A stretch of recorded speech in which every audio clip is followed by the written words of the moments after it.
ቸር አገልጋይ ማነው? ለንጉሥ የታመነ መክሊቱን ያልቀበረ አትርፎ የከበረ። አንተ እንዲልህ ወይም ደግሞ አንተ እንዳትከፋ አይደለም። በቅዱሳን ስም እንደው ህንፃ ቤተክርስቲያኖች እየተሰየሙ እኛ የምንገለገለው በመጀመሪያ አንተን የሚመለከት ጉዳይ አይደለም። ከሁሉ በፊት ማለት ነው። ኦኬ፣ ለምሳሌ እንደው እንደ ጀማ እንውሰደውና እናንተ ፕሮቴስታንቶችና እኛ ኦርቶዶክሳውያን እንድንለያይ ምክንያት የሆነ ነገር በእንትና ስም ቤተክርስቲያን መኖር አለመኖሩ አይደለም። የመጀመሪያው ነገር ይህ የሚመለከት ጉዳይ አይደለም ከጅምሩ ማለት ነው። ኦኬ፣ ሲቀጥል በአብርሃም ስም ቤተክርስቲያን የለም ወይ? አለ። በኤልያስ ስም ቤተክርስቲያን የለንም ወይ? አለን። እናንተ ልክ ከሰሜን የኢትዮጵያ ጫፍ እስከ ደቡብ የኢትዮጵያ ጫፍ አገር ምድሩን እንደዞረ ሰው ማጄላን ራሱ እንደናንተ አፉን ሞልቶ አልተናገረም፣ ጉብኝቱን ሲያጠናቅቅ ማለት ነው። እነ አሜሪጎ ራሱ ዓለምን ዞረው አንድ ሀገር ነው ያገኙት። ፈርዲናንድ ማጄላን ራሱ እንዳንተ ኮንፊደንስ የለውም ዓለምን እንደው በአንዲት ጀልባ ዞሮ ማለት ነው። እና እንደው ቀዝቀዝ በል መሳይ ቆይ ተረጋጋ። ኦብጀክት የሆነ ነገር ግን አዲስ አበባ እዚህ ጋር አለ በለው። ስነ ስርዓት ያዝና አዳምጥ። ምን ይላል ይሄ? ስነ ስርዓት ያዝና አዳምጥ። ስሜትን ተቆጣጠር። በ40 ዓመት ስሜትን ማትቆጣጠር ከሆነ እኔ ልቆጣጠርልህ አልችልም። ስሜትን ተቆጣጠር፣ ተረጋጋ። አንተ የምትናገረው ነገር ለጆሮ እየቆረቆረ የምናደምጥ እኛ ስንናገር እንድታደምጥ ነው። እኛ የምንናገረው ነገር ለጆሮ ቢቆረቆም ጸጥ ብለህ አዳምጥ። ጴጥሮስ መጽሐፍ ቅዱስ ላይ የለም፣ ጳውሎስ መጽሐፍ ቅዱስ ላይ የለም። ስለማታውቁት ነገር እንዲህ ወጥቶ በዚህ ገብቶ ከማለት በመጀመሪያ ቢቻል እንዳላዋቂ ሰሆናችሁ ነገሮችን ለማጥናት መሞከር። ከዛ ሲቀጥል ደግሞ እናንተ የሚመለከት ጉዳይ አይደለም። ለምሳሌ መሳይ አንተ የሚመለከት ጉዳይ አይደለም። ቤተክርስቲያን በገሌ ስም ብላ ቤተክርስቲያን የምታንጸው መጠሪያ ስሙ በገሌ ስም፣ መታሰቢያነቱ በገሌ ስም የሚሆነው እገሌ በሚባል ቅዱስ የሚሆነው አንተ እንዳትከፋ። ቆይ መሳይ ደግሞ በአሁኑ ይነሳበታል በላይ አይደለም። የኔ አባት መሳይ በአሁኑ በጣም ይበሳጫል በላይ አይደለም። ስርዓት አላት ቤተክርስቲያናችን። ይሄ ያላመኑትን የሚመለከት አይደለም። የምናምነውን እኛን ግን ይመለከተናል። እናንተን የሚመለከት ጉዳይ አይደለም ከጅምሩ። ኦኬ፣ በመጽሐፍ ቅዱስ የሌሉ ቅዱሳን ምናምን አካኪ ይዘራፍ። ሉተርን ታውቀዋለህ መሳይ? ሉተርን ታውቀዋለህ ወይስ አታውቀውም? እሱ ምንም አያገባኝ። የሚገርመኝ መጽሐፍ ቅዱስ ብቻ ላይ ጠየቁን። ባጭሩ መልስ። ሉተርን ታውቀዋለህ ወይስ አታውቀውም? ጌታን ብቻ ነው ማወቅ የተፈቀደልኝ። የጠየቁ መልስልኝ መሳይ። ማወቅም አልፈልግም፣ አላውቀውም። ሉተር እሺ፣ በአምስቱ ሶሎዎች ታምናለህ ወይ ስለ አዎ አምናለሁ ብለኸኝ ነበረ። ከኔ ጋር አውርተህ ነበር እንዴ ስለሱ? እሺ፣ ከእንደገና ልጠይቅ ካላወራሁ። በአምስቱ ሶሎዎች ታምናለህ ወይስ አታምንም? ጋይስ አዳምጡልኝ በደንብ። አምስቱ ሶሎዎች አምስቱ ሶላ የሚባሉትን ትምህርቶች ክሬት ያደረገው ማን ነው? ቆይ ልጨርስልህ። ትክክል ነህ። አጨርስልኝ፣ ቀጥታ መልስልኝ። አምስቱ ሶላዎች የሚባሉትን ትምህርት ክሬት ያደረገው ማን ነው? ግለሰቡን ጥራልኝ። እኔ እኮ እየነገርኩህ ነው። አልቀበል አላናገር አልከኝ። እኔ እያልኩ ያለሁት ማን ነው? ማርቲን ሉተር ይሄንን አመጣ ቢባል እኔ እሱን አላምንም፣ መጽሐፉን ነው። አምስቱን ቢባላት በለኝ። ማን ነው? አንተ እኔ ያድንሃል አላልኩም። ማን ነው ንገረኝ። አምስቱ ሶሎችን ክሬት ያደረገው ማን ነው? አምስቱ ሶሎችን ክሬት ያደረገው ማን ነው መሳይ? በቃ አምስቱ ሶላዎች ብቻ መጡ ተብሎ ተብሬያለሁ። ክሬት ያደረገው ማን ነው? ትምህርቱን ክሬት ያደረገው ማን ነው? ማርቲን ሉተርን በለው እኮ። እኔ አላምንበትም እኮ ነው የምልህ። የማምነው እኔ አንተ ታምንበታለህ እያልጠየቅኩም። እኔ የግድ የማታምንበትን ታምንበታለህ አላልኩም። ትምህርቱን ክሬት ያደረገው ማን ነው? እሱን የጠየቅኩ። አላቅም። እኔ ለህይወት የሚሆነኝ ብቻ ነው ይዘው። ቆይ በደንብ ላስተዋውቅ ነው አሁን። ቆይ ተዘጋጅ አሁን። አየኑ እሱ ነው እንደምትለኝ እኮ አውቃለኝ። ይሁን እኔ እኮ እሱ አይደለም። እኔ አሁን እሱ ነው ልልህ አይደለም። ለምን ማትረጋጋ አንተ ሰውዬ? አውጣሽ። ቆይ ተረጋጋ እንጂ ችግር የለም። አንድ ጊዜ ጠብቀኝ እሺ። ዳታ እናበራለን። እሺ ሁላችሁም ተመልከቱ። አሁን ወይኔ እኔም ካርድ ያለቀ በእናታችሁ ለዚህ ሰውዬ ስል። እሺ ትልቅ ሰርፕራይዝ አለ ለአንተ አሁን።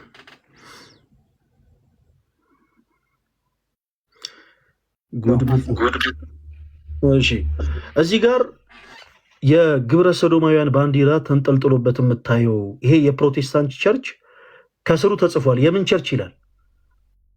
ለምን የፈለገ አይሆንም? እኔ መጽሐፍ ቅዱስ ተከታይ ነኝ እንጂ ሰው ተከታይ አይደለም። አይነበብ ከሆነ አንብብልኝ። የምን ቸርች ይላል? አይነበብም። እውነት አይነበበኝ። ንገረኝ። አረን አዞርልሃለሁ። ካሜራውን ያዞርልሃለሁ። ቆይ እኔ ካሜራውን አዞር ያሳያለሁ እንጂ በምንም ተአምር ሳታነበው በፍጹም። እኔ ለምን የወንድሜ አይሆንም? እኔ እኮ ያመንኩት ጌታ ነው። አንድ ጊዜ እሺ፣ እዚህ ጋር የምታየው ይሄ ግብረ ሰዶማውያን ባንዲራ ያለበት ቸርች የምን ቸርች ይላል? አይታይም። የሚያይ ሰው ካለ እስቲ ያንብብ። አይታይም። እሺ አሁንስ የምን ቸርች ይላል?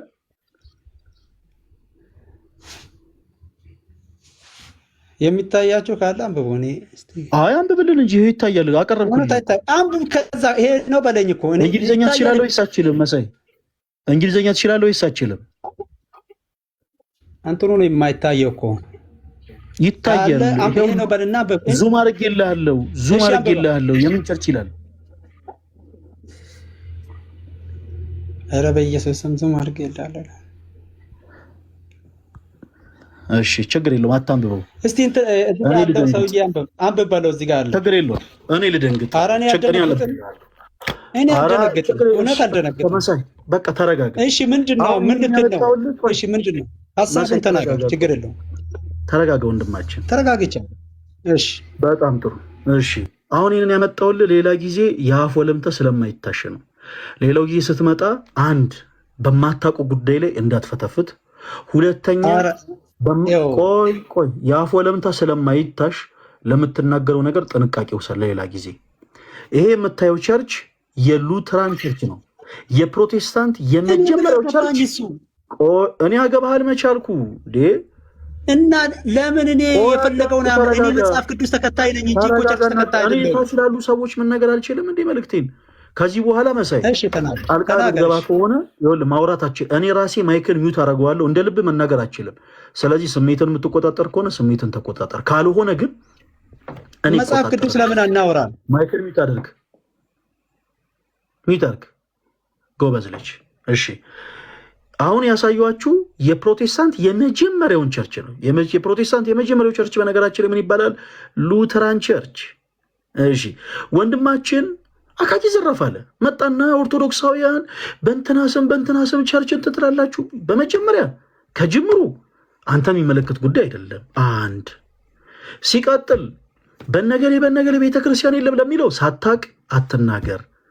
ኦኬ በጴጥሮስ ስም ቤተክርስቲያን የለም፣ በጳውሎስ ስም ቤተክርስቲያን የለም፣ በኤልያስ ስም ቤተክርስቲያን የለም። ያንን የምናውቀው መረጃ ያለን እኛ ነን። በማታውቀው ጉዳይ ላይ እንዳትፈተፍት። ሲቀጥል የራሱ አሩባት የሰው ታማስላለች። እንደው ይሄ እንኳን ስህተት ቢሆን ስህተት አይደለም ከጅምሩ ቤተክርስቲያን ራሷን የቻለ ስርዓት አላት። እንደው ስህተት ነው እንበልና ስህተት እንኳን ቢሆን ሉተራን ቸርች የሚል ቸርች ያላችሁ እናንተ ፕሮቴስታንቶች አፋችሁን ሞልታችሁ እንደዚህ ሆኖ በዚህ ወጥቶ ምናምን የማለት ሞራሉ የለም። ስለዚህ ሌላው ጊዜ ማታውቀው ጉዳይ እንዳትፈተሽ። አሁን አንተ ያነሳኸው ስለ ስዕላት ነው። ስለ ስዕላት ግን መጽሐፍ ቅዱስ መሰረት አድርገን እናወራለን። አይደለም አሁን ስለ አርሴማ ማስተማር እኮ ኧረ ስለ ሁሉ ማስተምርሃለሁ። በመጀመሪያ አንድ ብለህ ጀመርከው ከስዕል ነው። አንድ ብለህ ከጀመርከው እንቀጥላለን። ተረጋጋ ወንድማችን። እሺ ቀጥልሽ። ዘራፍ ነው። እሺ ስዕላት መጽሐፍ ቅዱስ ናቸው ወይስ ብለህ ነው የምታምነው? መሳይ አቤት፣ ስዕላት መጽሐፍ ቅዱስ ናቸው ወይንስ አይደሉም ብለህ ነው የምታምነው? አይደሉም። እሺ እንዳልሆኑ የሚናገር የመጽሐፍ ውስጥ ማስረጃ ስጠን። ስዕል አንድ ቦታ ብቻ ለዛውም እኔን አይመለከተኝም። እሱም ራሱ ለሙሴ ስለ ኪሩቤል አሳሳል አንዳንድ ነገር ነግሮታል። እዚያ ማለት አምልኩት ወይም ደግሞ በእግዚአብሔር ትእዛዝ የተሰጠ ነው። በእግዚአብሔር ትእዛዝ የተሰጠው ዓላማው በእስራኤል ላይ እግዚአብሔር በምን አይነት እንደሚያስኬዳቸው ይሄ የታወቀ ነገር ነው እያወራ ያለው። ከዛ ውጪ መሳይ ጥያቄ እንድገምልኝ እስኪ ምን ብዬ ነው የጠየቅኩ? ያለ መጽሐፍ ቅዱስ ውጪ መሆኑ ስዕላት አልከኝ። ስለዚህ ያለው ይሄ ነው። ሌላ የጠየቅኩን ጥያቄ ደግመህ ንገረኝ መሳይ። አትሩጥ እባክህን። ምን ሆነ ነው? ተረጋጋና የጠየቅኩት ጥያቄ ደግመህ ንገረኝ። ስዕላት መጽሐፍ ቅዱሳዊ አለመሆኑን አሳየን ነው ያልከው። ይሄንን እኮ ነው ያልከው። የጠየቅኩት ጥያቄ ምንድን ነበረ? ከእንደገና በደንብ አዳምጠኝ መሳይ። እሺ መሳይ ወንድሜ ፕሊስ በደንብ አዳምጠኝ እሺ። ስዕላት መጽሐፍ ቅዱሳዊ ናቸው ወይንስ አይደሉም ስል አይደሉም፣ በ4 ነጥብ አይደሉም ማልከን እንዳልሆኑ የሚናገር አንድ የመጽሐፍ ቅዱስ ማስረጃ ስጠን። አሁን አንተ እንድትሰጠን የፈለግኩት የመጽሐፍ ቅዱስ ማስረጃ መጽሐፍ ቅዱሳዊ እንዳልሆኑ በቃ አጭርና ግልጽ፣ ምንም ንትርክ አያስፈልግም፣ ምንም ኔክሽኔክ አያስፈልግም፣ ምንም ማስረሽ ምቹ አያስፈልግም። አንድ ጥቅስ ብቻ ስጠን። እኔ የምፈልገው አንድ ሲምፕል ቨርስ ስዕላት መጽሐፍ ቅዱሳዊ እንዳልሆኑ የሚናገር አንድ የመጽሐፍ ቅዱስ ማስረጃ ስጠን። እሺ ከወጣው እንትን እንዳለ እሺ እኔ አግዛለሁ።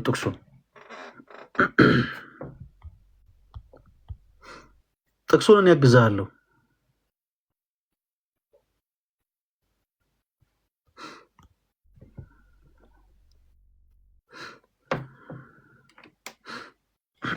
እንግዲህ እንጠብቀዋለን።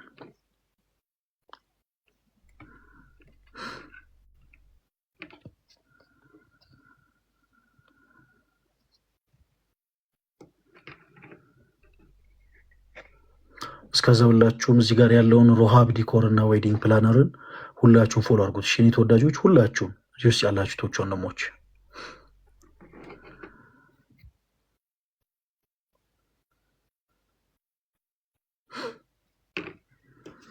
ዘጸአት 20 አውጣልኝ። ዘጸአት 20 ላይ እኔ ሳነብ ወጥቼ ባነብ ችግር አለው እንትን ይላል ያስወጣኛል። ላይቭ ስትወጣ አይሰማም። ስለዚህ እኔ በቃሌ ስለማውቀው ልበልልህ። አይ አንብብልኝ እኮ በቃሌ ስለማውቀው አነብልሃለሁ። ክርስቲያን ነኝ እኔ አነብልሃለሁ በቃሌ ስለማውቀው። ዘጸአት ምዕራፍ 20 ከቁጥር 4 ላይ እንደዚህ ይላል፣ በላይ በሰማይ ካለው በታች በምድርም ካለው ከምድርም በታች ከውኃ ውስጥ ካለው የማናቸውን ምሳሌ ለአንተ አታደርግ፣ አታምልካቸው፣ አትስገድላቸውም ይላል።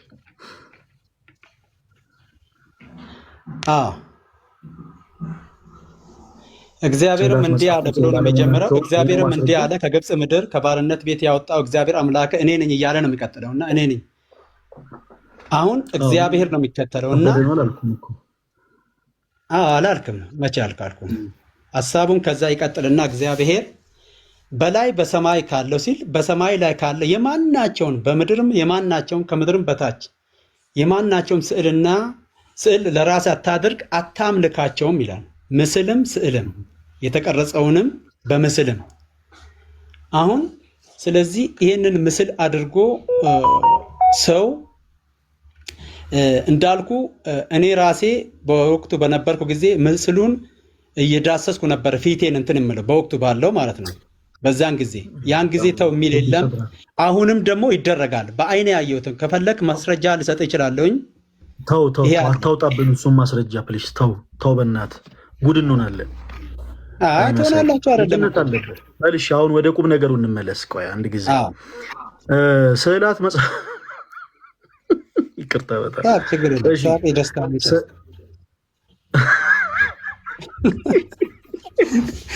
ኧረ ምን አይነት ሰው ነው ዛሬ መጣብኝ። ስዕላት መጽሐፍ ቅዱሳዊ እንዳልሆኑ የሚናገር ማስረጃ ሰጠን ብለን ነበር እና የሰጠን የመጽሐፍ ቅዱስ ጥቅስ ስለምን እንደሆነ አውቀሃል መሳይ? በመጀመሪያ ስለምንድን ነው የሚናገረው? ክፍሉ ስለ ስዕላት ነው የሚናገረው። ስዕልና የተቀረጸ ምስል። እስቲ አንድ ላይ እናንበበው እስቲ።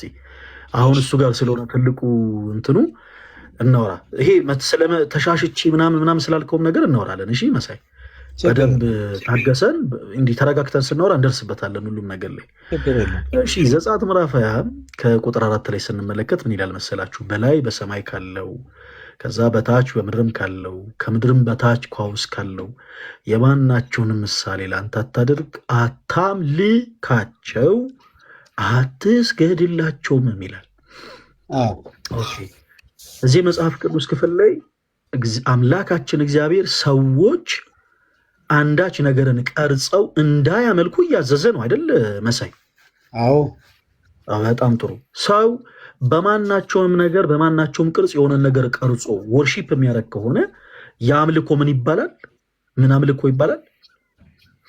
አምልኮ ነው። በቃ አመለከው እኮ ጣዖት አምልኮ ይባላል አይደል? ምንድን ነው የምትሽኮረው? በለው እንጂ ምን አይነት አምልኮ ይባላል? ሲድገመው ጣዖታዊ። ጎበዝ ልጅ፣ ጣዖት አምልኮ ይባላል። ይሄ ክፍል ከላይ ጀምሮ እየተናገረ ያለው ስለ ስዕላት ሳይሆን ስለ ጣዖታት ነው። ከእንደገና አሁንም ላንብብላችሁ አዳምጡ። በላይ በሰማይ ካለው ሰዎች ወደ ላይ ወደ ሰማይ ቀና ብለው ተመልክተው በማናቸውም ምሳሌ ቀርጸው ስለው ማምለክ አይችሉም። ያ ምን ስለሆነ ጣዖታም። አንድ ሰው አንበሳ ቢስል ምንም ችግር የለውም። አንበሳ መሳሉ ኃጢአት አይደለም። አንበሳን ስሎ ወይም አንበሳን ቀርጾ ግን የሚያመልክ ከሆነ ያ ጣዖት አምልኮ ስለሆነ እንዳታደርጉት አለ አምላካችን እግዚአብሔር። በታች በምድርም ካለው በወንድም ይሁን በሴት ምስል፣ በከብት ይሁን በከርከሮ፣ በቀበሮ፣ በድኩላ፣ በተኩላ፣ በዝንጀሮ፣ በማንኛውም ምሳሌ ማንም ሰው አንዳች ነገርን ቀርጾ ማምለክ የለበትም። ያምን ስለሆነ ጣዖት አምልኮ ስለሆነ። ከታች ደግሞ ከምድርም በታች ከውስጥ ካሉት ከአሶች ሁሉ ዝርዮች ማለት ነው አንዳቸውን እየሳለ ሰው ወርሺፕ ማድረግ የለበትም። እግዚአብሔር አምላክ ስለ ጣዖት አምልኮ እየተናገረ እንደሆነ በምን እንረዳለን? ቁጥር 5 እንደጨረስን እንዲህ ይላል፣ እኔ አምላክ ቀናተኛ አምላክ ነኝና እንዳታመልካቸው እንዳትሰግድላቸው ነው የሚለን። ስለዚህ አምላካችን እግዚአብሔር ከእርሱ በቀር ሌሎች ነገሮችን ቀርጸን ስለን ወርሺፕ እንዳናረግ አዞናል። እኛ ክርስቲያኖች ጣዖታትን እንጸየፋለን። ለምን? አምላካችን እግዚአብሔር በዚህ መጽሐፍ ቅዱስ ክፍል ላይ ጣዖታትን እንድንጸየፍ ስላዘዘን። አሁን ይሄ ክፍል እንደው ተጨማሪ ሀሳብ ላንሳላችሁ ለመሳይም ስለ ጣዖታት እንደሚናገር ማለት ነው። ለምሳሌ በላይ በሰማይ ሲል መላእክትን ያካትታል ብለህ ታምናለህ መሳይ? እኔ ብዬ ነው የማምነው። በጣም ጥሩ። መቼም አምላካችን እግዚአብሔር አትስረቅ ካለ በኋላ ስረቅ አይልም አይደል መሳይ? አምላካችን እግዚአብሔር መቼም ቃል አባይ አይደለም። ቃሉ ዘላለማዊ ነው። እንደምታውቀው የእርሱ ቃል ዘላለማዊ ነው።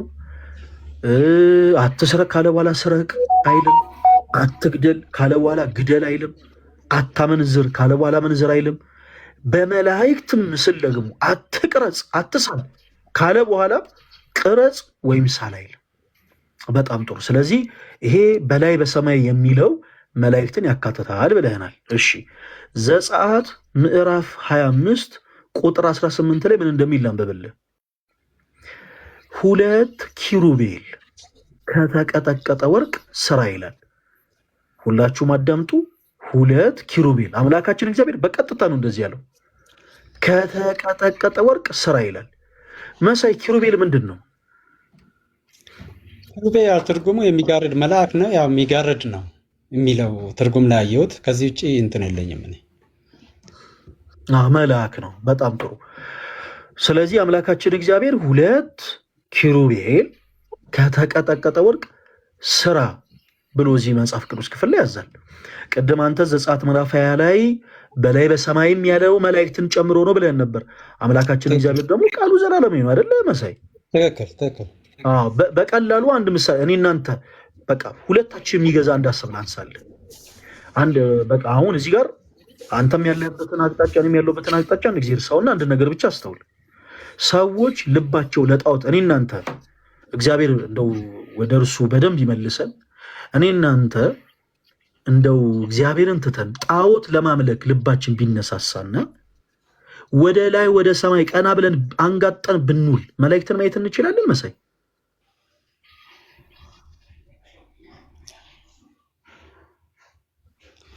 ምን አልከኝ? ስደገምልኝ መሳይ ለአንተ እኮ ነው የማወራው። ፕሊስ እባክህ ይደክመኛል እኮ አድምጠኝ እሺ። ሰዎች ጣዖትን ማምለክ ተመኝተው ልባቸው ሽቶ ወደ ላይ ወደ ሰማይ ቀና ብለው አንጋጦ ቢመለከቱ መላእክትን ማየት ይችላሉ? እስቲ መላእክትን እያየን እንሳል እነሱን እናመልካቸው ብለው ለጣዖት ሊያውም ልባቸው እኮ ለጣዖት ነው የምልህ። ለጣዖት አምልኮ ተነሳስቶ መላእክትን ማየት ይችላሉ? መሳይ አይችሉም። አይችሉም። ስለዚህ አምላካችን እግዚአብሔር በዚህ መጽሐፍ ቅዱስ ክፍል ላይ እያዘዘ ያለው ሰዎች ወደ ላይ ወደ ሰማይ ቀና ብለው ተመልክተው በታች በምድር ያለውንም አይተው ተመልክተው ከምድርም በታች ከውስጥ ካሉት አይተው ተመልክተው ሊስሏቸው ሊቀርጿቸው የሚችሉትን ነገሮች ነው እዚህ ላይ የለክለው እንጂ ክፍሉ ስለ ስላት አይደለም የሚናገረው። ይሄንን በልና ችግር የለም። አሁን ይሄ የእኛ መልከታ ይሁን። አንተ ስዕላትም ጣዖታት ናቸው ብለህ ታምናለህ? መሳይ ስዕላት በኢትዮጵያ ኦርቶዶክስ ተዋሕዶ ቤተክርስቲያን የሚያሉ ስዕላቶች ጣዖታት ናቸው ብለህ ታምናለህ? እሺ በቃ አሁን በደንብ ስማኝ፣ እንደሰማኝ ነው የሰማሁት። ቆይ እምነትህን ነው አይፈለግኩት። መሳይ አሁን አታስቸግር። ጣዖታት ናቸው አስቸገርኩ እንዴ? እየሰማ አስቸጋሪ ከሆንኩ እኮ ታዲያ ምንም አልተናገ። አሁን እኮ ሲሰማክ ነበር ከአንድ 10 ደቂቃ በላይ። አሁን ለምሳሌ እያስቸገርክ ነው። እኔ እምነትህን ነው ንገረኝ ያልኩ። ይኸውልህ መሳይ እኔ አሁን የጠየቅኩ ስዕላት ጣዖታት ናቸው ብለህ ታምናለህ ወይንስ አታምንም?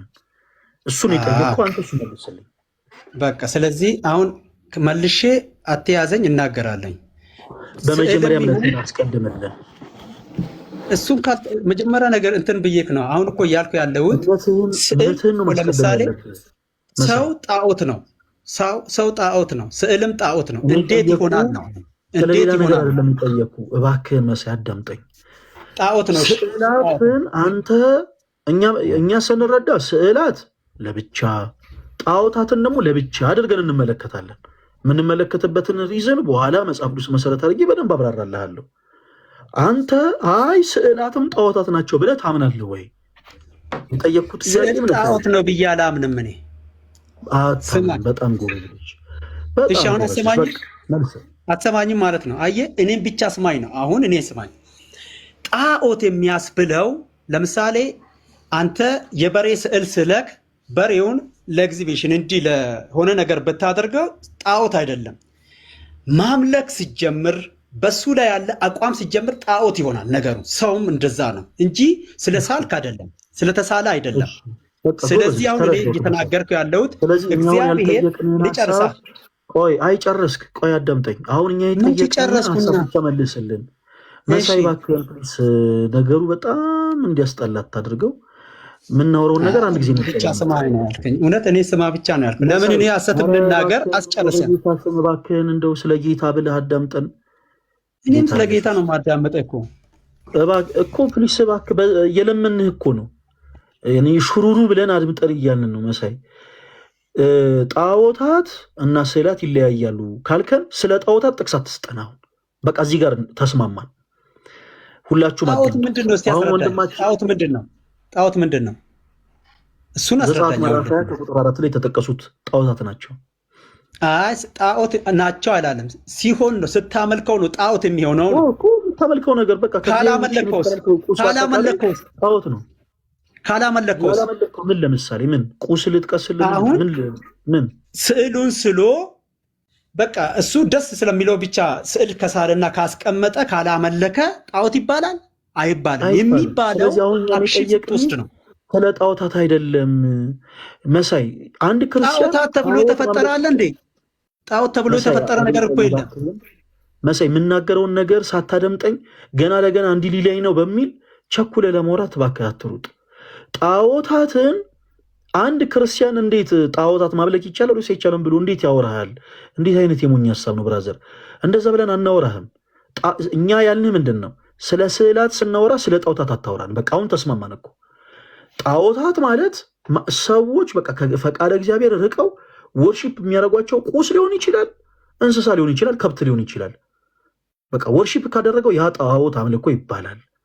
እኛ አሁን ያነሳንልህ ስለ ስዕላት ነው። ስዕላት መጽሐፍ ቅዱሴ እንዳልሆኑ ማስረጃ ሰጠን ስንል አንተ ስለ ጣዖት የሚናገር የመጽሐፍ ቅዱስ ማስረጃ ሰጠህን።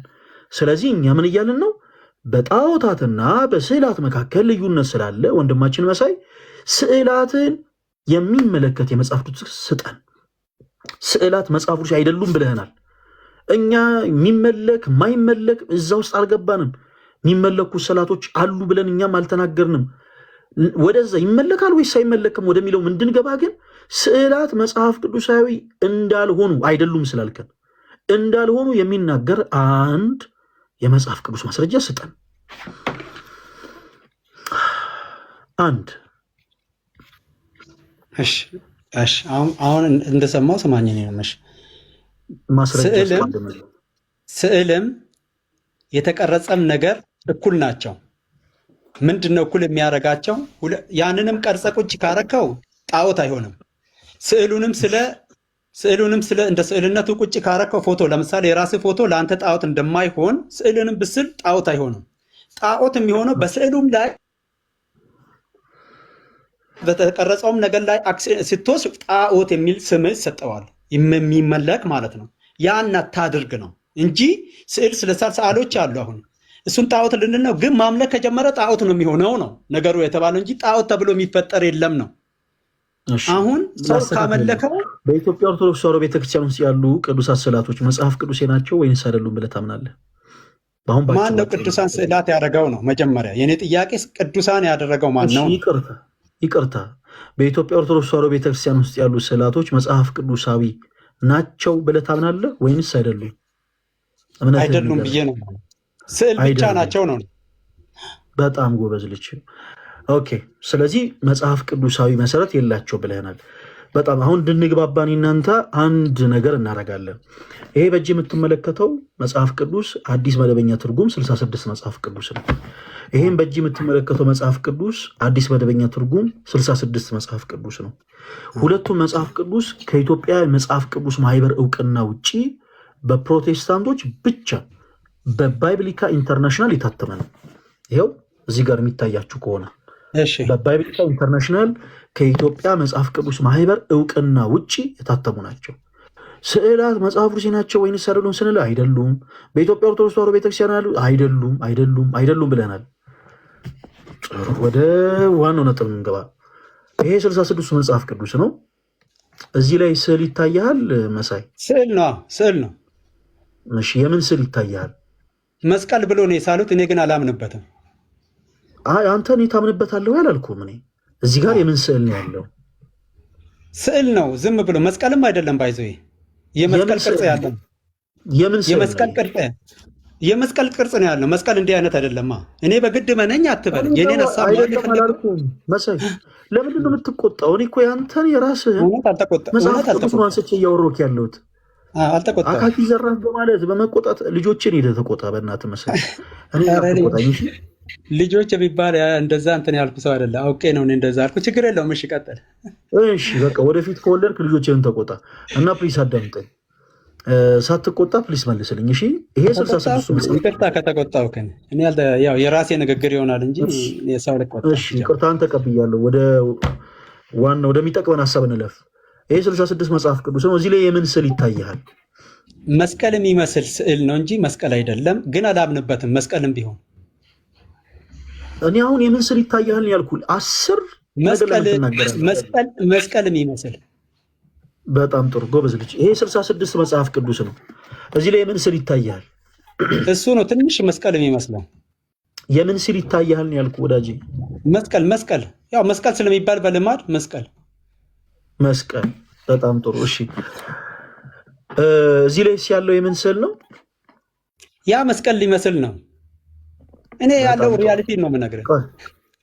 ቆይ ተረጋጋ ወንድማችን። የእግዚአብሔር ስንፋስ ያለበት መጽሐፍ 66 መጽሐፍ ቅዱስ ነው ብለህ ታምናለህ አይደለም? 66 ውስጥ በደንብ ነው የምቀበለው። ግን ብሉይ ኪዳንን ለትምህርትነት ነው፣ አዲስ ኪዳንን ለህይወት ነው የምቀበለው። አረ የጠየቅኩን ብቻ መልስልኝ መሳይ። አሁን ያልተባልካቸውን ነገሮች በማውራት የምትጠቀሙ ነገር የለም፣ የምታተርፈው ነገር የለም፣ የምትገለው ሰዓት ብቻ ነው ያለው። በደንብ አድርገህ አዳምጠኝ እሺ። ይሄም 66 መጽሐፍ ነው ጋይስ፣ ሁላችሁም አዳምጡ። ይሄም 66 መጽሐፍ ነው። ጀለስ ስዕላት እንዴት ነው ከመጽሐፍ ቅዱስ ውጭ ናቸው ምናምን አለን። ማስረጃ ስንለው ስለ ጣዖታት ነገረን። ኦኬ እሺ ታው ግድ የለም አሁንም ማስተውል። ስዕላት መጽሐፍ ቅዱስ ናቸው ወይንስ አይደሉም ስለው አይደሉም አካኪ ይዘራፋል። እሺ በጣም ጥሩ። እዚህ ላይ ያለውም ስዕል ነው፣ እዚህም ላይ ያለው ስዕል ነው። ሁለቱም ስዕላቶች የተሳሉት መጽሐፍ ቅዱሳችሁ ላይ ነው። ይሄንን የመስቀል ስዕል ማን ነው ሳሉ ያላችሁ? ከየት አምጥታችሁ ነው የሳላችሁት? ምን አቅለታለሁ እኔም እኮ የሚገርመኝ ይሄ ነው። እኔም ማምነው ቃሉ ስለሆነ ቃሉ ላይ ብቻ ነው። እኔ እኮ አሁን ምንም አይደንቀኝም።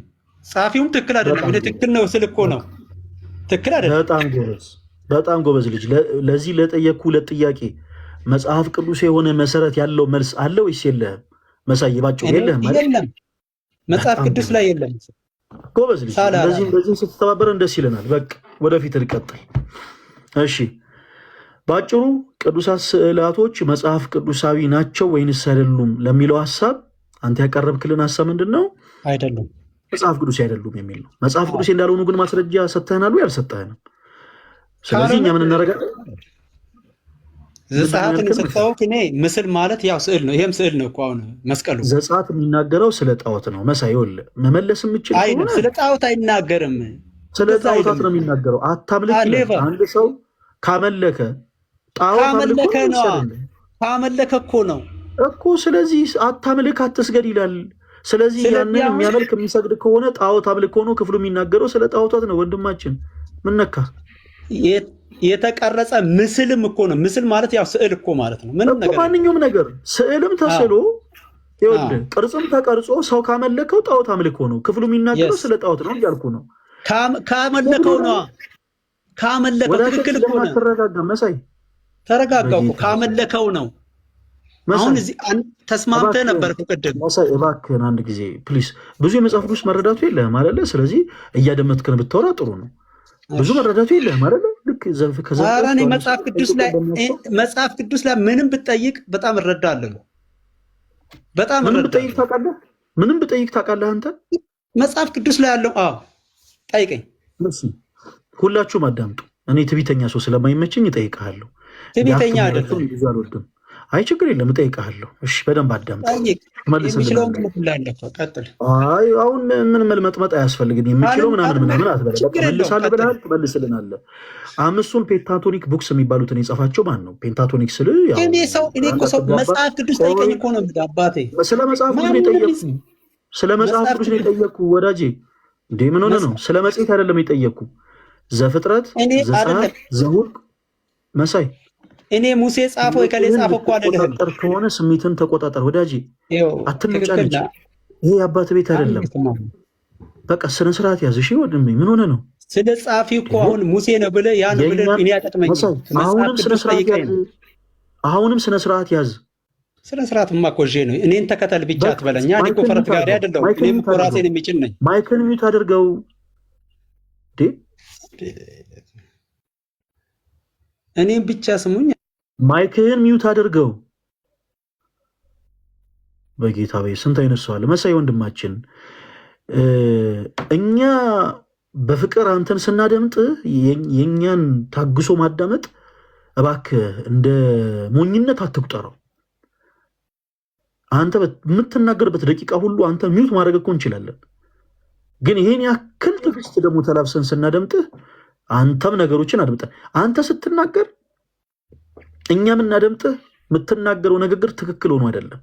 ለጆሮ የሚቆረቆር ነገር እንኳን ብትናገር ጸጥ ብለን ካደመጥን በኋላ ምን ቀጥለው እኛም ለጆሮ የሚቆረቆርን ነገር ስንናገር አንተም ጸጥ ብለን እንድታደምጥ ነው። ስለዚህ አድምጠን። ስለ መጽሐፍ ቅዱስ በደንብ አውቃለሁ አንተ ከጠየቀኝ እመልሳለሁ ብለናል። ዘፍጥረት የመጽሐፍ ቅዱስ ክፍል ነው አይደለም መሳይ? ነው አልኩ እኮ። አምስቱንም አሁን ሙሴ ጻፈ አይደለም። እኔ አሁን ልልህ የፈለግኩት ዘዳግም የመጽሐፍ ቅዱስ ህይወት የሚሰጠኝ መሳይ በቃ ስለጠየቅኩ ነገር ብቻ መልስ። ማታውቀውን ነገር አላቅም ማለት በራሱ አዋቂነት ነው። እሺ ዘዳግም የመጽሐፍ ቅዱስ ክፍል ነው ወይንስ አይደለም? ነው። ዘዳግም፣ ዘፍጥረት፣ ዘኍልቍ፣ ዘሌዋውያን፣ ዘጸአት የምንላቸውን የመጽሐፍ ቅዱስ ክፍሎችን የጻፈው ማን ነው? ሙሴ ነው። በመጽሐፍ ቅዱስ ሙሴ ነው አይደለ? እሺ ኦሪት ዘዳግም ምዕራፍ 34 ከ5 እስከ 8 እንደዚህ ይላል። የእግዚአብሔር ባሪያ ሙሴ እድሜው 120 ዓመት በሞላው ጊዜ ሞተ። በሞተም ጊዜ አይኑ አልፈዘዘም፣ ጉልበቱም አልደነገዘም ነበር። የእስራኤልም ልጆች በቤተ ፌጎር ባለችው በሞዓብ ምድር አቅራቢያ ቀበሩት። ለሙሴም ያለቀሱለት የለቅሶ ወራት ተፈጸመ ይላል ኦሪት ዘዳግም ምዕራፍ 34 ከቁጥር 5 እስከ 8። ይህንንስ የመጽሐፍ ቅዱስ ክፍል የጻፈው ማን ነው መሳይ? ራሱ ነው፣ ሙሴ ነው የሚባለው። ማስረጃ ስጠን ሙሴ እንደጻፈሽ። አምስቱን ሙሴ እንደጻፈ እየነገርኩህ እኮ ማስረጃ የለም መጽሐፍ ቅዱስ ላይ። በቃ በማታውቀው ጉዳይ ላይ ሌላ ጊዜ እኔ መጽሐፍ ቅዱስን አውቃለሁ ነው ያልኩት። መጽሐፍ ቅዱስ ከዚህ በኋላ ስሜትን ስለማትቆጣጠር እኔ ስሜትን እየተቆጣጠርኩ እነግርሃለሁ። አይደለም በማታውቀውን ጉዳይ 7 ጊዜ ብትከፍተው 77 ጊዜ ሚውት ታደረጋለህ። ስላለመድክ ነው። ገና ከጅምሩ ስትገባ ብናስለምድ ጥሩ ነበረ። ራስን መቆጣጠር ያቃተህ ለዛ ነው። ልክ እንዲህ ስትከፍተው ልክ እንዲህ ይዘጋል። ይኸውልህ የማታውቀውን ጉዳይ አላቅም ማለት ሊለምድብህ ይገባል። ይኸውልህ የመጽሐፍ ቅዱስ ተክል ሳታነብ ከዛ ዮሐንስ ላይ እንዳነበበ ሰው አክት ማድረግ የለም። እንዲህ አይነት ትዕቢተኛ ሰዎችን ስለምጠላን የጠየቅኩ አይን ፍጥጥ ጥርስ ግጥጥ እስከሚል ድረስ አንተ የማታውቃቸውን ሀሳቦች በደንብ አድርጌ ያነሳልሃለሁ። ስለዚህ አጉል አውቃለሁ አጉል አካኪ ዘራፉን አቆሙ። እሱ አንተንም ይኸውልህ በትዕቢት የወደቀ ዲያብሎስንም አልጠቀመም። በቃ እንደሱም አሁን ይኸውልህ 7 ጊዜ ስትከፍት እስኪደክም ድረስ እኔ ደግሞ ሚውት ትደረጋለህ። ሚውት ትደረጋለህ። ስትረጋጋ ብቻ ነው የምታወራው። አንተ አይደለህም ማንም አላወራም መሳይ። ልክ ስትረጋጋ ብቻ ታወራለህ። ስሜትህን ልክ ስትቆጣጠር ታወራለህ። ከዛ ውጭ አካኪ ዘራፍ ስላልክ ማንም አይወር። ለምን ትወርዳለህ? አሁን ይሄኔ እርግጠኛ ነኝ ድምፁ የተሰማ መስሎት የሆነ ከባድ የሆነ በቃ ንግግር በሱ ቤት ተናግሮ ነው የወጣው። ለምን ትወርዳለህ? ናግባ። ያነሳው የሰባ ሐሳብ መስሎ ከሆነ ያነሳው የሰባ ሐሳብ አይደለም። በቃ አጉል ኢጎ ግን ጥሩ አይደለም። ፕሊስ አጉል እኔ እባካችሁ እኔ ስለማልወድ ነው ፐርሰናሊ እንደው እንኳን አንተ እኔ ራሱ እንደው ከዘፍዘህ እስከ አንተ ላይ ሸምድጃለሁ አይደለም። ገብታችሁ አጉል እንደው በቃ ብጥብጥ አትበሉ። ያበጠ ሁሉ ይተነፍሳል። አባቴ ተረጋጋ። እኔ መጽሐፍ ቅዱስ ስለምንም አውቃለሁ ምናምን የመጽሐፍ ቅዱስን 2% ሳታነቡ እንዳነበብ ሰው አክት አታደርጉ። ወይዘር ፕሮቴስታንት ሆናችሁም ኦርቶዶክስ ሆናችሁ በቃ ማናችሁም እንደዚህ እንዳታደርጉ። እሺ እኔ ተወዳጆች ጥሩ አይደለም። አላቅም ማለት ማንን ገደለ? አላቅም ትንሽ ይቀረኛል በማለታችሁ የተሻለ ዊዝደም ታገኛላችሁ፣ የተሻለ መረዳት ታገኛላችሁ እንጂ የምትጎዱት ነገር የለም። ስለዚህ ፕሊስ እንዲህ አይነቱን አካኪ ዘረፍ አቁሙት። የመጽሐፍ ቅዱስን 2%፣ 3%፣ 5% ሳታነቡ ከዘፍጥረት እስከ ዮሐንስ ራእይ እንዳነበበ ሰው አክት አታደርጉ። ካልሆነ ግን ልክ እንደዚህ አሁን ገብቶ እንደነበረ ወንድማችን ጥጋባችሁ ተነፍስላችኋል። ኦኬ ወንድማችን ሲገባ ያነሱ ሐሳብ ነበረ። በመጀመሪያ ያነሱ ሐሳብ ምንድነው? እኔ ከዚህ ቀደም ኦርቶዶክስ ነበርኩ ዝባዝንኪ ነገር አለን። ስለ እያንዳንዱ ስላነሱ ሐሳብ በደንብ አድርጌ ነግራችኋለሁ። ሁላችሁም አዳምጡ። ከዛ በኋላስ ምን አለን? ኦርቶዶክስ ቤተክርስቲያንን አውቃት ነው የወጣው ስንል አይ በፍጹም ሳላውቃት ነው የወጣሁት። ይሄ በጣም የሚያስቆጭ ነገር ነው። በዚህ አጋጣሚ ክርስቶስ ራስ የሆናትን የዚህች ቅዱስ ቤተክርስቲያንን ትምህርት ሳያውቁ መውጣት በእውነት ትልቅ ሞት ነው፣ የሞትም ሞት እና ሳላውቃት ነው የወጣሁት አለ። ከዛ እሺ ለመውጣት ምንድን ነው ምክንያት ስንለው የኦርቶዶክስ ቤተክርስቲያን ከመጽሐፍ ቅዱስ ውጭ የምታስተምረው ትምህርት አለ አለን። እሺ የትኛው ትምህርት? ያው ከስዕላት ጋር ተያይዞ ያለው ትምህርት። እሺ መልካም። ኦርቶዶክስ እያለው እኔ ተሻሽ ነበረ ምናምን። አሁን በዚህ ሰው አመለካከት ምንድነው መሰላችሁ? በጣም በቃ ከባድ የሰባ ሐሳብ ምናምን አምጥቶ በቃ እያፈነደው ነው አሁን በሱ ቤት። እንደውም እኔ ማስረጃዋለኝ አሁን ራሱ የሚተሻሹ ስዕል እንዲህ ያደርጉ ምናምን ሰዎች አሉ ምናምን። ወይኔ ጉዳችን ነው በእናት በቃ አታውጠው ይሄን መረጃ በእናት። ይሄ በቃ በጣም ትልቅ ገመናችን ነው። ለማንኛውም ፕሊስ በደንብ አድርጋችሁ አድምጡኝ እሺ። በመጀመሪያ ቅዱሳት ስዕላት መጽሐፍ ቅዱሴ ናቸው ወይንስ አይደሉም? ይሄ ወንድማችን ብቻ ሳይሆን ሁሉም ፕሮቴስታንቶች ወንድሞቻችን ስዕላት መጽሐፍ ቅዱሴ አይደሉም የሚል ሐሳብን ለመናገር የሚያወዝንሷቸው የመጽሐፍ ቅዱስ ጥቅሶች ዘጸአት ምዕራፍ 20 ዘዳግም 4 የመሳሰሉት ናቸው። በቃ ሁልጊዜ ተደጋጋሚ ነው፣ የሚታወቅ ነው ጥቅሱ። ክፍሉ ግን የሚናገረው ስለ ጣዖታት ነው፣ ስለ ስዕላት አይደለም። ዘጸአት ምዕራፍ 20 ከቁጥር 4 ጀምሮ ስትመለከቱት ምን ይላል? በላይ በሰማይ ካለው በታች በምድርም ካለው ከምድርም በታች ከውስጥ ካለው የማናቸውን ምሳሌ ለአንተ አታደርግ፣ አታምልካቸው፣ አትስገድላቸውም የሚላል። አምላካችን እግዚአብሔር በዚህ መጽሐፍ ቅዱስ ክፍል ላይ እያዘዘን ያለው ጣዖታትን ወርሺፕ እንዳናረግ ነው። በኢትዮጵያ ኦርቶዶክስ ተዋሕዶ ቤተክርስቲያን ያሉ ስዕላትን አንድ ጊዜ ያቆዩቸው። አንበሳ ለምሳሌ መሳል ኃጢአት አይደለም። አንበሳ መሳል አይደለም ሰውን ኃጢአተኛ የሚያደርገው። ያንን የሳለውን አንበሳ ግን አንተነ ፈጣሪ አንተነ ገዢ ብሎ ወርሺፕ ማድረግ ግን ያጣዖት አምልኮ ነው። ይሄ ከእግዚአብሔር ፍጹም እንድንርቅ የሚያደርገን ትልቅ ኃጢአትና በደል ነው። እናም በዚህ መጽሐፍ ቅዱስ ላይ ክፍል የተቀመጠው ስለ ጣዖታት እንጂ ስለ ስዕላት አይደለም። አይ ስለ በላይ በሰማይ ሲል መላእክትን የሚያካትታል ለሚሉት ሰዎች ይህንን የመጽሐፍ ቅዱስ ጥቅስ አንሱላቸው። እዛው ዘጸአት ምዕራፍ 25 ቁጥር 18 ላይ አምላካችን እግዚአብሔር በቀጥታ ትእዛዝ አዟል። ምን ብሎ? 2 ኪሩቤል ከተቀጠቀጠ ወርቅ ስራ ብሎ 2 ኪሩቤል ከተቀጠቀጠ ወርቅ ስራ ብሎ እንዳዘዘ እንመለከታለን። አምላካችን እግዚአብሔር ቃሉ ማይታበይ ነው። አትስረቅ ካለ በኋላ ስረቅ አይልም። አትዘሙት ካለ በኋላ ዘሙት አይልም። አታመንዝር ካለ በኋላ አመንዝር አይልም። ቃሉ ዘላለማዊ ነው። ቅድም ዘጸአት ምዕራፍ 20 ላይ የተጠቀሱት በአጠቃላይ ለጣዖታት ሜንሽን የተደረጉ ስለሆነ በዚህ መጽሐፍ ቅዱስ ክፍል ላይ ደግሞ በቀጥታ ከመላእክቱ መካከል የኪሩቤል ከኪሩቤልም ደግሞ 2 ከወርቅ ተቀጥቅጠው እንዲሰሩ እንዳዘዘ አምላካችን እግዚአብሔር እንመለከታለን። እንደው ሌላውን ተዉትና በሎጂክ እንኳን እኔና እናንተ ጣዖት ለማምለክ ቀና ብለን ወደ ሰማይ ብንመለከት መላእክትን ማየት እንችላለን? አንችልም።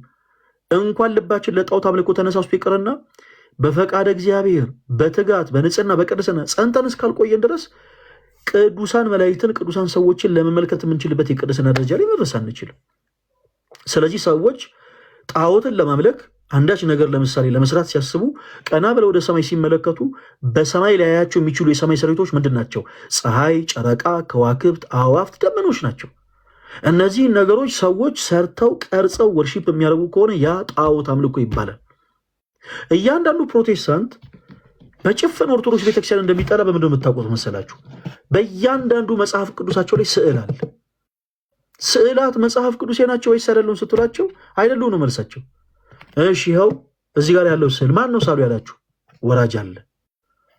ኦኬ ከየት አምጥታችሁ ነው የሳላችሁት? ወራጅ አለ። they have no idea ማን ነው ሳሉ ያላቸው? ከየት አምጥታችሁ ነው የሳላችሁት? መረጃ የላቸው። ይሄው ሌላ መጽሐፍ ቅዱስ እዚህም ላይ መጽሐፍ ቅዱስ ከቨሩ ላይ ስዕል አለ። የምን ስዕል? የመስቀል። ይሄንን ስዕል ማን ነው ሳሉ ያላችሁ? ምንም መረዳቱ የላችሁም። ከየት አምጥታችሁ ነው የሳላችሁት? ምንም መረዳቱ የላችሁም። በቃ መጣ ከገበያ ይገዙታል። ከዛ በኋላ አይንጨፍኑ የለ ምናምን አካኪ ዘረፍ። ስዕላት መጽሐፍ ቅዱሴ ናቸው። እኛ መሰረት አለን። አዎ መጽሐፍ ቅዱሴ ናቸው። ለምሳሌ በአንደኛ ነገሥት ምዕራፍ 6 ከቁጥር 29 ላይ በቤቱ ግንብ ሁሉ ዙሪያ በውስጥና በውጭ የኪሩቤል መላእክት ስዕላት እንዲሳሉ አምላካችን እግዚአብሔር እንዳዘዘ እንመለከታለን። ቁጥር 27ን ከፍ ብላችሁ ስታነቡት የኪሩቤል ክንፎቻቸው ከአንደኛው የግንብ የጫፍ ለአምልኮተ እግዚአብሔር በተሰራው መቅደስ ከአንደኛው ጥግ ማለት ነው ከአንደኛው የቤቱ ጫፍ እስከ ሌላኛው የግንብ ጥግ ድረስ ክንፎቻቸው ተዘርግተው እንዲሳሉ እንዳዘዘ እንመለከታለን። ስለዚህ ቅዱሳን መላእክት መጽሐፍ ቅዱሳዊ ናቸው። አዎ መጽሐፍ ቅዱሳዊ ናቸው። አምላካችን እግዚአብሔር መጽሐፍ ቅዱሳዊ ለመሆናቸው በቂ ማስረጃችን ነው። ለምን? በፈቃድ እግዚአብሔር የተሰሩ ስለሆኑ። ከዛ ጋር ተያይዞ የሚነሱ ጥያቄዎች አሉ። አንደኛው አሁን ላይ በኢትዮጵያ ኦርቶዶክስ ተዋሕዶ ቤተክርስቲያን ውስጥ ያሉ ስዕላትን ማን ነው የሳላቸው? ከየት አይታችሁ ሳላችኋቸው? ለምሳሌ የትሪኒቲ ስዕሎች አሉ፣ የቅዱስ ሥላሴ ስዕላት ማን ነው አይቶ የሳለው? የቅዱስ ሚካኤልን ስዕል ከየት አይታችሁ ሳላችሁት? የ24ቱ ካህናተ ሰማይ የሱራፌልን እነዚህን ስዕሎች ከየት አምጥታችሁ ሳላችሁ? ማን ነው ያያቸው የሚል ጥያቄ ይነሳል። በአንደኛ ነገሥት ምዕራፍ 6 ከቁጥር 29 ቅድም እንዳልኳችሁ በቤቱ ግንብ ሁሉ ዙሪያ የኪሩቤል መላእክትን ስዕላት ሲሳሉ በቤቱ ግንብ ሁሉ ዙሪያ ይስል የነበረው ሰው የኪሩቤል መላእክት ተገልጠውለት አይደለም የሳለው። የኔ ተወዳጆች ቅዱሳት ስዕላት በቤተክርስቲያናችን ያላቸው አገልግሎት የቤተክርስቲያን ልሳኖች ናቸው። ምን ማለት ነው? ገላጮች ናቸው። በቤተክርስቲያናችን ስዕላት የፎቶግራፍ አገልግሎት አይደለም ያላቸው። ብዙ ፕሮቴስታንት ወንድሞቻችን የሚሳሳቱት በዚህ ነው። ቋንቋ በሶስት ይከፈላል። ደጋግመን እስኪሰለቸን ድረስ የተናገርነው ንግግር ነው። ቋንቋ በሶስት ይከፈላል። አንደኛው ቋንቋ ሊተራል ላንጉጅ ነው፣ ቃል በቃል የምንነጋገረው። ሁለተኛው ቋንቋ የምልክት ቋንቋ ነው። ቤተክርስቲያን በምልክት ቋንቋም ጭምር ትሰብካለች። የቤተክርስቲያን ጉልላቶቻችን ላይ መስቀል ተተክሎ የምታዩት ቤተክርስቲያን በምልክትም ጭምር ሰባኪ ስለሆነች ነው። ጥር 28 ያከበርነው የአእላፋት ዝማሬ ላይ 500 እና 600 ሺህ የሚጠጋ ክርስቲያን ነጭ ነጠላ ለብሶ የተገኘው ዝም ብለን የሆነ ተመሳሳይ ነገር ለመልበስ ሳይሆን ቤተክርስቲያናችን በምልክት ሰባኪ ስለሆነች ነው። ከድቅድቅ ጨለማ ወደሚደነቅ ብርሃን ክርስቶስ እንዳሸጋገረን እየሰበክን ነው ነጭ የምንለብሰው። ስንዘምር እናሸበሽባለን። ምናሸበሽበው እንዲያምርልን ብለን አይደለም። ይልቁኑ ከክርስቶስ ማን ጋር እየተባበርን ነው ምናሸበሽበው ምናጨበጨበው። ስናሸበሽብ ክርስቶስ ኢየሱስ ከሊጦስ አደባባይ እስከ ቀራንዮ ድረስ ጸሐፍት ፈሪሳውያን ወዲህ ወዲያ እያደረጉ እያንገላቱት እንደነበረ እያሰብን፣ ስናጨበጭብ ደግሞ ኃያል ግሩም የሚያስፈራውን ጌታ በጥፊ መጸፋቱን እያሰብን ነው የምናጨበጭበው ክርስቲያኖች። ቤተ ክርስቲያናችን በምልክትም ጭምር ተሰብካለች። ሶስተኛው ቋንቋ ሰላዊ ቋንቋ ነው። ደጋግመን ተናግረናል። በመዋለ ሕፃናት ውስጥ እንኳን ሕፃናት ዘመናዊ የሆነ ትምህርትን ሲማሩ እያንዳንዱ ሐሳብ እያንዳንዱ ቃል ባይምሯቸው ታተሞ እንዲቀመጥ ስዕላዊ በሆነ ቋንቋ ነው የሚማሩት። ለምን? ስዕላት ቋንቋዎች ስለሆኑ። ኤፎር አፕል የሚለውን እንዲረዱ ከኤ ፊደል አጠገብ የአፕል ስዕል ይቀመጣል። ቢፎር ቦል የሚለውን በቀላሉ እንዲረዱ እንዲያስታውሱ ከቢ ፊደል አጠገብ የኳስ ምልክት ይቀመጣል።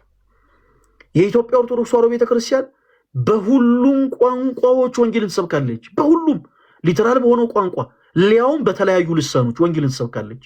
በምልክት ቋንቋ ወንጌልን ትሰብካለች። በስዕላዊም ቋንቋ ወንጌልን ትሰብካለች። ፊደላት፣ በነገራችን ፊደላት በራሱ ስዕላቶች ናቸው። ቅድስት ቤተክርስቲያናችን ስዕላቶች ልሳኖቿ ናቸው፣ ገላጮች ናቸው። በዘጸአት ምዕራፍ 25 ላይ የኪሩቤል መላእክትን ቅርጽ ሲቀርጽ ኪሩቤል መላእክት እንደምታውቁት በአንበሳ ገጽ፣ በሰው ገጽ፣ በላህም ገጽ፣ በንስር ገጽ ያሉ ናቸው።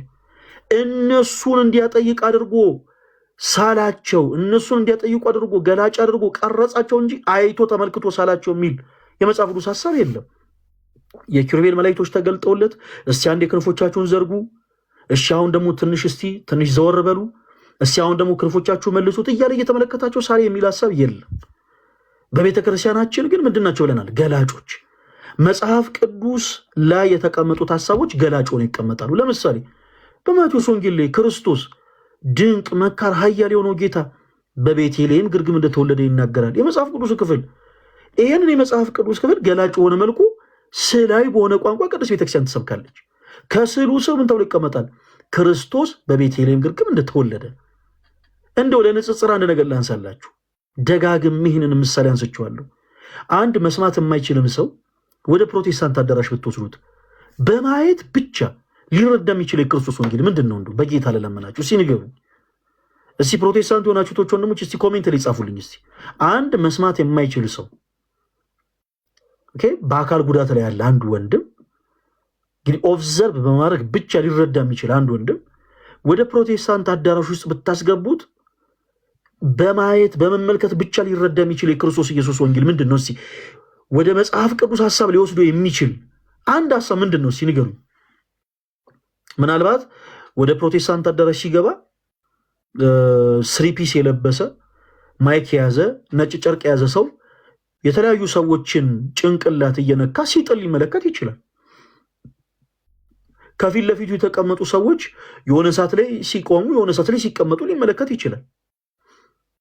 ከዛ የሆነ ሰዓት ላይ ደግሞ መሬት ላይ የሚንከባለሉ ሰዎችን ሊመለከት ይችላል። ጣሪያ ለጣሪያ የሚዘሉ ሰዎችን ሊመለከት ይችላል። እና ደግሞ የሀገሩን የተወለደበትን የቄውን ሁሉ ጭፈራ ሊመለከት ይችላል። ሕይወት ሆኖ የክርስቶስን ወንጌል የሚያስታውሰው ነገር ግን የለም። ሰይጣናዊ ጭፈራ ሊመለከት ይችላል። መሬት ላይ የሚንከባለል ሰው ሊመለከት ይችላል። ጣሪያ ለጣሪያ የሚዘል ሰው ሊመለከት ይችላል። ይኸውልህ ጭንቅላት እየያዘ እየታገለ የሚጥል ጥሩ ስፖርተኛ ሊመለከት ይችላል። በጭንቅላቱ ቆሞ እግሩን እየከፈተ የሚዘጋ ሰው ሊመለከት ይችላል። የሚዘሉ ሰዎችን ሊመለከት ይችላል። በምንም ታምር ግን ከመጽሐፍ ቅዱስ ሐሳብ ጋር የሚያስታርቀው እንደ ወደ መጽሐፍ ቅዱስ ሐሳብ የሚወስዱ አንዳች ነገር ሊመለከት አይችልም። ይሄንኑ ሰው እስቲ ወደ ኢትዮጵያ ኦርቶዶክስ ተዋሕዶ ቤተክርስቲያን አምጡት። ቅድስት ቤተክርስቲያን ስዕላዊ በሆኑ ገላጮች ሳይቀር ወንጌልን ትሰብክለታለች። ወንጌልን ወደ መጽሐፍ ቅዱስ ሐሳብ ሊወስዱት የሚችሉ ብዙ ነገሮችን ይመለከታል። ቅድም እንዳልኳችሁ በማቴዎስ ወንጌል ላይ እንደተጻፈ ቅድስት ቤተክርስቲያናችን የክርስቶስን ውልደት ገላጭ ሆነ መልኩ ታስቀምጣለች። ከስዕሉ ስር ምን ተብሎ ይቀመጣል? ክርስቶስ በቤተልሔም ግርግም እንደተወለደ። ከዛስ ከገሊላ ወደ ዮርዳኖስ ወንዝ ሄዶ በዮሐንስ እጅ ደግሞ መጠመቁን መጽሐፍ ቅዱስ ይናገራል። ያንን ሐሳብ ገላጭ ሆነ መልኩ ታስቀምጣለች። ከስዕሉ ስር ምን ተብሎ ይቀመጣል? ክርስቶስ በዮርዳኖስ እንደተጠመቀ፣ ስለኛ ኃጢአት ስለኛ በደል ከሊጦስጥራ አደባባይ እስከ ቀራኒዮ ድረስ ሕማምን ተቀብሎ የማይሞቱ አምላክ ሞትን እንደሞተ በቀራኒዮ መስቀል እንደተሰቀለ መጽሐፍ ቅዱስ ይናገራል በአራቱም ወንጌል። ይህንን ሐሳብ ቅድስት ቤተክርስቲያን ገላጭ ሆነ መልኩ ታስቀምጣለች። ክርስቶስ ይሄ ነው፣ ይኸውላችሁ ፀጉሩ እንዲህ ነበረ፣ መልኩ ራሱ እንዲህ ነበረ እያለች አይደለም። የፎቶግራፍ አገልግሎት አይደለም የሚሰሩት ስዕላት፣ ገላጮች ናቸው። የቤተክርስቲያን ልሳኖች ናቸው። ስለዚህ ከዛ ስዕል ስር ክርስቶስ ስለኛ ሕማምን እንደተቀበለ ተብሎ እንደ እየተባለ ምን ስለሆነ ገላጭ ስለሆነ የኔ ተወዳጆች፣ በራእይ መጽሐፍ ላይ ሚካኤልና መላእክቱ ዘንዶን ተወጉት፣ ዘንዶም አልቻላቸውም፣ ሚካኤልና መላእክቱ አሸነፉት ተብሎ የተቀመጠውን ሐሳብ ገላጭ በሆነ መልኩ ታስቀምጣለች። ከስዕሉ ስር ሚካኤልና መላእክቱ ዘንዶን እንዳሸነፉት፣ አንዳንዱ ዘንዶ እዛ ጋር ሲመለከት ዘንዶን ብቻ ነው የሚታየው። ይሄ እነዚህ ይኸው ዘንዶ እየሳሉ ዘንዶ እያመለኩ ይላል። ወዳጅ እዚህ መጽሐፍ ቅዱስ ላይ ሰይጣን የሚል ቃል የለም፣ ዘንዶ የሚል ቃል የለም። ቃሉ ስላለ አመለክ ነው ማለት ነው፣ ወርሺፕ አደረግ ነው ማለት ነው አይደለም። ስዕልም የቤተ ክርስቲያን ልሳን ነው፣ ገላጮች ናቸው፣ ቋንቋዎች ናቸው። በመጽሐፍ ላይ የተቀመጠውን ሐሳብ ገላጭ በሆነ መልኩ ይቀመጣል። በራእይ መጽሐፍ ላይ ሚካኤልና መላእክቱ ዘንዶውን ረግጠው እንዳሸነፉት ይናገራል። ስዕሉ ላይም ገላጭ እንደሆነ ቅዱስ ቤተክርስቲያን ታስቀምጣለች። ሚካኤልና መላእክቱ ዘንዶን እንዳሸነፉት፣ ዘንዶን እንደረቱት ገላጩን ይቀመጣል። ያ ብቻ አይደለም። በሐዋርያት ሥራ መጽሐፍ ላይ ጳውሎስ ክርስቶስ ስለሚለው ስም በሰይፍ እንደተቀላ ይናገራል። ያንን ገላጭ በሆነ መልኩ ታስቀምጣለች ቅዱስ ቤተክርስቲያን። ገላጭ በሆነው በዛ ስዕል ቅዱስ ጳውሎስ ክርስቶስ ስለሚለው ስም በሰይፍ እንደተቀላ ገላጭ በሆነ መልኩ ታስቀምጣለች። ከስዕሉ ስር ጳውሎስ ኢየሱስ ስለሚሰው በሰይፍ እንደተቀላ፣ ጳውሎስ ሰማዕትነትን እንደተቀበለ የሚል ሐሳብ ታስቀምጣለች ማለት ነው። ስለዚህ ስዕላት አገልግሎታቸው ያ ነው። ሌላው ቅድም ወንድማችን ምንድን ያነሳው እንዲሁ ተሻሽቼው ምናምን ምናምን ምናምን፣ ወዳጂ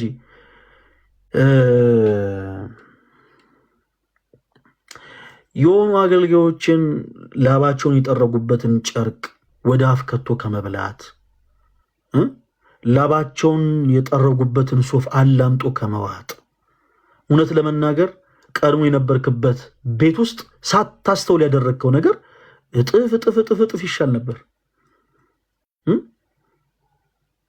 ሳሙና ሁሌ ከመብላት፣ ይሄን ጋዝ ጠጣ እየተባለ ጋዝ ከመጠጣት፣ ሳሩ ላይ እየተንከባለላችሁ ሳሩን ጋጡ ተብሎ ሳር ከመጋጥ፣ እውነት ለመናገር ቀድመህ በኢትዮጵያ ኦርቶዶክስ ተዋሕዶ ቤተክርስቲያን ውስጥ ያለውን ነገር ብትረዳ መልካም ነበር። ለማንኛውም እንደ ትልቅ ወንጀል ያነሳውን ነገር ግን ላንሳላችሁ። የማቴዎስ ወንጌል ምዕራፍ 9 ከቁጥር 20 ላይ አንዲት 12 ዓመት ደም ይፈሳት ስለነበረች ሴት ይናገራል። ያቺ ሴት 12 ዓመት ደም ሲፈሳት የኖረች ሴት በልቧ አንድ ነገር አመነች።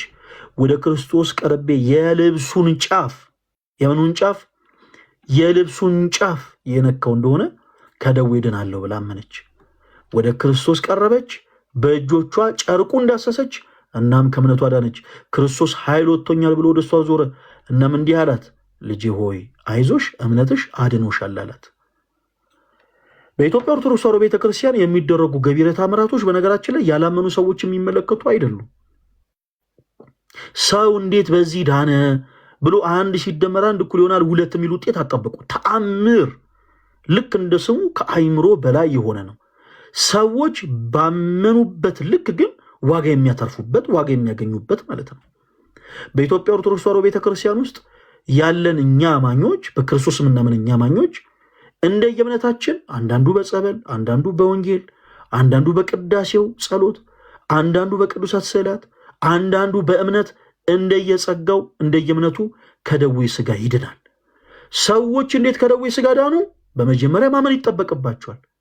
ያች 12 ዓመት ደም ሲፈሳት የነበረችው ሴት ወደ ክርስቶስ ቀርባ የነካችው የልብሱን ጨርቅ ነው።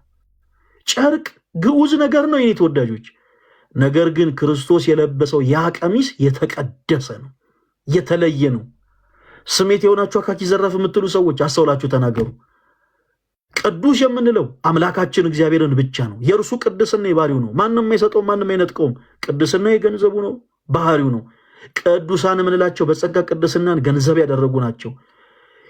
ወንጌልን የሚሰብኩ ወንጌልን ገላጭ የሆኑ ስዕላቶች በአጠቃላይ ቅዱሳት ስዕላቶች ናቸው። ለምንድን? የተቀደሰውን የእግዚአብሔርን ወንጌል ገላጭውን የተቀመጡ ስለሆኑ። ተራ የሆኑ ስዕላቶች አይደሉም። ኒውትራል የሆኑ ስዕላቶች አይደሉም። ገላጮች ናቸው። እነዛ ገላጭ የሆኑት ደግሞ በወንጌል የተጻፈውን ቃል እንጂ ተራ የሆነን የሰው ድርሰት አይደለም። ስለዚህ እነዛ ቅዱሳት ስዕላቶች ናቸው። ይሄ መጽሐፍ ብቻ አይደለም፣ መጽሐፍ ቅዱስ ነው። ቅዱስ የሚል ቅጽል አለው። ለምን? የተለየ ስለሆነ። ከሌሎች መጽሐፍት የለየው ደግሞ ምንድን ነው? ቃሉ የአምላካችን የእግዚአብሔር ቃል መሆኑ ማለት ነው። ለጸሎት የምንሰባሰብበት መቅደስ፣ ለጸሎት የምንሰባሰብበት ስፍራ የተለየ ነው፣ የተቀደሰ ነው። ለምን? በዛ ስፍራ የሚጠራው፣ በዛ ስፍራ የሚመለከው፣ በዛ ስፍራ የሚቀደሰው፣ በዛ ስፍራ ብሩክ እየተባለ የሚባረከው የአምላካችን እግዚአብሔር ስም ስለሆነ። ስለዚህ ሰዎች እንደየእምነታቸው ይድናሉ። ይህንን በነገራችን ላይ በዚህ አጋጣሚ ክርስቲያን ሆናችሁ እህቶች፣ ወንድሞች እንዲህ አይነትን ነገር ፕሮቴስታንት ለሆነ ሰው ለማስረዳት መሮጥ አይጠበቅባችሁም።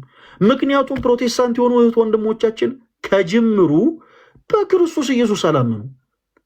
በክርስቶስ ያላመንን ሰው በክርስቶስ የተደረገን ታምር እንዴት ታሳምኑታላችሁ?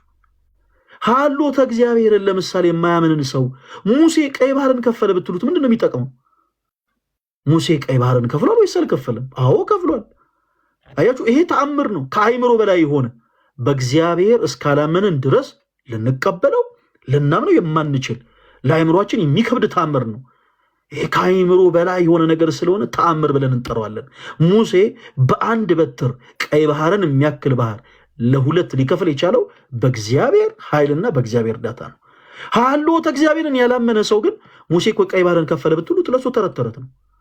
ጴጥሮስና ጳውሎስ እኮ እየተራመዱ በጥላቸው ድውያንን ፈወሱ ብትሉት ለሱ ተረት ተረት ነው።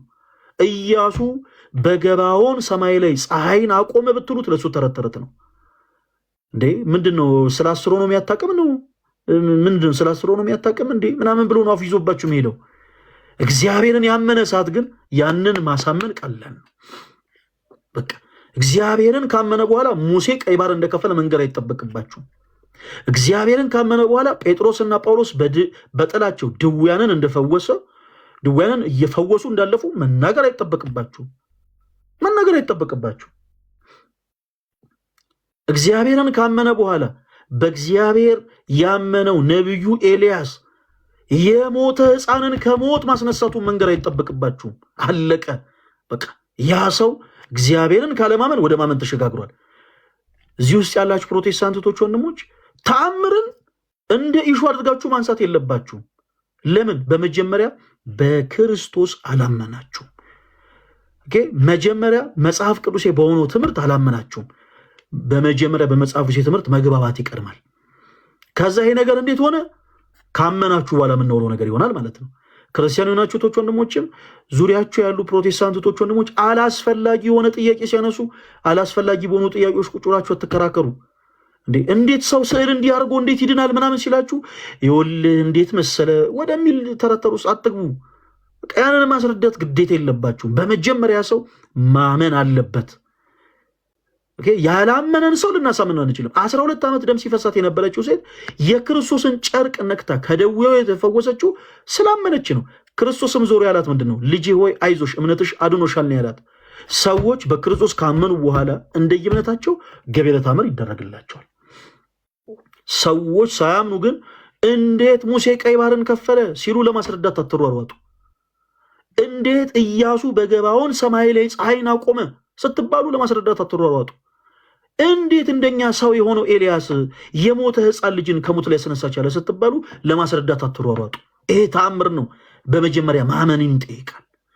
ጴጥሮስና ጳውሎስ እንዴት እየተራመዱ በጥላቸው ሊያውም በጠላ ጥላ እንዴት ድውያንን ፈወሱ ሲሏችሁ ይህንን ለማስረዳት አትሯሯጡ። በቃ መመለስ ያለባችሁ አጭሩ መልስ በእግዚአብሔር ጸጋ ማለት ብቻ ነው፣ በእግዚአብሔር ጸጋ። ስለዚህ በክርስቶስ ያመኑ ሰዎች እንደየእምነታቸው እንደየእምነቱ ጽናት፣ አንዳንዱ በቅዳሴው ጸሎት፣ አንዳንዱ በእምነቱ፣ አንዳንዱ በቅዱሳት ሰላት፣ አንዳንዱ በጸበሉ፣ አንዳንዱ በቅዱስ ወንጌሉ እንደየእምነቱ ትጋት ከደዌው ይፈወሳል። ይሄ ምን ይባላል? ተአምር ይባላል። ለማንኛውም ስለነበረን ጊዜ ስለማይነገር ስጦታው አምላካችን እግዚአብሔር ስሙ የተመሰገነ ይሁን። የኔ ተወዳጆች እንደ እግዚአብሔር መልካም ፈቃድ ነገም ላይቭ ይኖረናል። በተመሳሳይ ሰዓት 4 ሰዓት ላይ ከምሽቱ 4 ሰዓት በኢትዮጵያ ማለት ነው ላይቭ ይኖረናል። አይሆፕ ሁላችሁም እንደማትቀሩ በጊዜ መታችሁ ኮፒ ሊንክ እንደምታደርጉልኝ ተስፋ አደርጋለሁ። በጣም ነው የምወዳችሁ፣ እንዳትቀሩ። ለዘርፌ ያለንን ደግሞ መልእክት ሁላችሁ አድርሱላት። እህታችን ዘርፌ በክርስቶስ ፍቅር እጅግ በጣም እንወድሻለን። ኦርቶዶክስ ቤተክርስቲያን ከመጽሐፍ ቅዱስ ውጭ የምታሰኑ ትምህርት አለ ብለሽ የምታምኚ ከሆነ ሀቅ ካለሽ እውነት ካለሽ ቅረቢ። እኛም ማወቅ እንፈልጋለን። አንቺም እንድታቂ የምንፈልጋቸው ነገሮች አሉ። በክርስቶስ ፍቅር ብናወራ ደስ ይለናል። የምትመጪው ግን እውነት ካለሽ ብቻ ነው። አዎ ትምህርታው የኢትዮጵያ ኦርቶዶክስ ተዋሕዶ ቤተክርስቲያን ትምህርት ከመጽሐፍ ቅዱስ ውጭ ነው ምትይን ከሆነ ቀርበሽ በመጽሐፍ ቅዱስ ማስረጃ ከኛ ጋር እንድታወሪ በክርስቶስ ፍቅር እንጋብዝሻለን። ሌላ እዚህ ጋር የምትመለከቱትን ሮሃብ ዲኮር እና ዌዲንግ ፕላነር ሁላችሁም ፎሎ አድርጉት። ለእኔ ለወንድማችሁ የ1 ሚሊዮን ብር ቻሌንጅ ያው ሰጥቶኛል። ቪዲዮ ሰራለሁ ብዬ ረስቼ ነው እና ሁላችሁም ፕሊስ ፎሎ አድርጉት። 700,000 ፎሎወር አስገቡት እና ቻሌንጁን እንዳሸንፍ እናንተም አግዙኝ። ስለምታደርጉት ትብብር ሁሉ ሁላችሁንም በጣም ነው የማመሰግነው። ሌላው የካቲት 15 በህብረት ቅዱስ ቁርባን ልንቀበል ነው። ምዝገባችንን ጨርሰናል። እንግዲህ የካቲት 15 ማለት አሁን የፊታችን እሑድ ነው። የፊታችን እሑድ እንግዲህ የተመዘገቡት ወንድሞቻችን ጋር አንድ ላይ በህብረት በቅዳሴው ጸሎት ተሳትፈን በህብረት ቅዱስ ቁርባን እንቀበላለን። ሁላችሁም ክርስቲያን የሆናችሁ ቶች ወንድሞች ልላችሁ የምችለው ቅኑ ማለት ብቻ ነው። ይሄ እጅግ በጣም ሁላችን ሊያስቀና የሚገባ ጉዳይ ነው። ነገር ግን በዚህ የጾም ወቅት የካቲት 15 ላይ ብቻ ቅዱስ ቁርባን ተቀብለን ያው ዝም አንልም። ሁለተኛውን ዙር ደግሞ ፕሮግራም እንደ ጊዜ መልካም ፈቃድ እናሳውቃችኋለን። ሁላችሁም ተሳተፉ። ለተወሰኑ እህት ወንድሞች ምናልባት ማስተላለፍ እንፈልገው መልእክት እንግዲህ ይሄንን ጉባኤ ስናዘጋጅ በህብረት ቅዱስ ቁርባን ስንቀበል የሚቀበሉት ወንድሞቻችን በአጠቃላይ ለምዝገባ የሚያወጡት ሳንቲም የለም። እንደው ፈቃደኛ የሆኑ እህት ወንድሞቻችን እየፈልግን ነው። ለአንዳንድ ወጪዎችን እያሸፈንን ያለ ነው እና የምትችሉ እግዚአብሔር በገንዘብ በጸጋ የባረካችሁ እህቶች ወንድሞች ካላችሁ እስፔሻሊ በውጭ ዓለም የምትኖሩ እህቶች ወንድሞች እናንተ የምታደርጓት ትንሿ ነገር እዚህ በጣም ብዙ ስራ ትሰራለች የኔ ተወዳጆች። ስለዚህ ባካችሁ እንድታግዙ እንፈልጋለን እና ማገዝ የምትችሉ እህቶች ወንድሞች ካላችሁ ማገዝ እንፈልጋለን እያላችሁ መልእክታችሁን አስቀምጡልን። ሁላችሁም የቻላችሁትን ያክል አነሰን በዛም የሚችሉትን ያክል ሰፖርት እንድታደርጉን እንፈልጋለን። ምክንያቱም የካቲት 15 ብቻ ሳይሆን እንደ እግዚአብሔር መልካም ፈቃድ እስከ ጾሙ ማብቂያ ድረስ ተከታታይ የሆኑ የህብረት ቅዱስ ቁርባን ፕሮግራሞችን እናዘጋጃለን። አንድ ደብር ብቻ እንዳይሆን ፍላጎት አለን። ሁሉም አዲስ አበባ ላይ ብቻ ሳይሆን በተለያየ ቦታ ላይ ያለ እያንዳንዱ ክርስቲያን ደግሞ እኩል ፕሮግራም ይዘን በህብረት አንድ ላይ ቅዱስ ቁርባን ምን ቆርብበትንም እንደው ሐሳብ ያሰብን ከትልልቅ መምህራኖችም ጋር እያወራን ነው። እግዚአብሔር በረዳን መጠን እናሳካዋለን። እስከዛው ግን እናንተ ገዛ ይለየን እና ማገዝ የምትችሉቶች ወንድሞች ይሄው የቲክታክ አካውንቴ እዛ ላይ ገብታችሁ ማገዝ እንፈልጋለን እያላችሁ መልእክታችሁን አስቀምጡልኝ። ይሄንን አካውንት ፎሎ ማድረጋችሁን እንዳትረሱ። እጅግ በጣም ወዳችኋለሁ። ነገ በተመሳሳይ ሰዓት እንገናኝ። የጌታችን የኢየሱስ ክርስቶስ ጸጋና ሰላም ከሁላችን ጋር ይሁን። ሁሌ ዘወትር እንደምላችሁ እጅግ በጣም ወዳችኋለሁ። ሰላም እደሩልኝ።